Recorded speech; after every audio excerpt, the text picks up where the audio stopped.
ದೇಶದ ಪ್ರಪ್ರಥಮ ನಿರ್ಮಾಣ ಕಾಮಗಾರಿ ಮತ್ತು ಮೂಲಸೌಕರ್ಯ ಸಾಧನ ಪರೀಕ್ಷಾ ಮೂಲಸೌಕರ್ಯ ಸ್ಥಾವರ ನಿರ್ಮಾಣಕ್ಕೆ ಮಂಡ್ಯ ಜಿಲ್ಲೆಯಲ್ಲಿ ಅಪೇಕ್ಷಿಸಿದ್ದ 100 ಎಕರೆ ಜಮೀನು ಲಭ್ಯವಿದೆ. ಈ ಸಂಬಂಧ ಭಾರತೀಯ ಆಟೋಮೋಟಿವ್ ಸಂಶೋಧನಾ ಒಕ್ಕೂಟಕ್ಕೆ ಸೂಕ್ತ ನಿರ್ದೇಶನ ನೀಡಿ ಯೋಜನಾ ಪ್ರಸ್ತಾವನೆ ಕಳುಹಿಸಿಕೊಡಲು ಸೂಚಿಸಬೇಕು ಎಂದು ಬೃಹತ್ ಮತ್ತು ಮಧ್ಯಮ ಕೈಗಾರಿಕಾ ಸಚಿವ ಎಂಬಿ ಪಾಟೀಲ್ ಕೇಂದ್ರ ಭಾರೀ ಕೈಗಾರಿಕಾ ಸಚಿವ ಎಚ್.ಡಿ. ಕುಮಾರಸ್ವಾಮಿ ಅವರಿಗೆ ಪತ್ರ ಬರೆದಿದ್ದಾರೆ. ಕುಮಾರಸ್ವಾಮಿ ಅವರು ಈ ಸಂಬಂಧವಾಗಿ ಜನವರಿ 8ರಂದು ಬರೆದಿದ್ದ ಪತ್ರಕ್ಕೆ ಉತ್ತರಿಸಿರುವ ಪಾಟೀಲ್, ಮಂಡ್ಯ ತಾಲೂಕಿನ ಬಸರಾಳು ಹೋಬಳಿಯ ಮುದ್ದನಘಟ್ಟ ಮತ್ತು ಹೆಗ್ಗಡತಿಹಳ್ಳಿಯ ವ್ಯಾಪ್ತಿಯಲ್ಲಿ 105 ಎಕರೆ ಸರ್ಕಾರಿ ಭೂಮಿ ಲಭ್ಯವಿದೆ.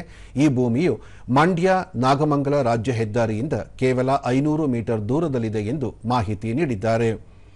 ಉದ್ದೇಶಿತ ಸ್ಥಾವರ ಸ್ಥಾಪಿಸಲು ಹೆಚ್ಚಿನ ಭೂಮಿ ಲಭ್ಯವಿದೆ. ಆದ್ದರಿಂದ ಎಆರ್ಎಐ ಪ್ರತಿನಿಧಿಗಳು ಮತ್ತು ಸಚಿವಾಲಯದ ತಂಡ ಎರಡೂ ರಾಜ್ಯಕ್ಕೆ ಭೇಟಿ ನೀಡಿ ಈ ಭೂಮಿಯ ಬಗ್ಗೆ ತಮಗೆ ಸೂಕ್ತವಾಗಿದೆಯೇ ಎನ್ನುವುದನ್ನು ನಿರ್ಧರಿಸಲು ಜಂಟಿ ಪರಿಶೀಲನೆ ನಡೆಸುವಂತೆ ತ್ವರಿತವಾಗಿ ಸೂಚಿಸಬೇಕು.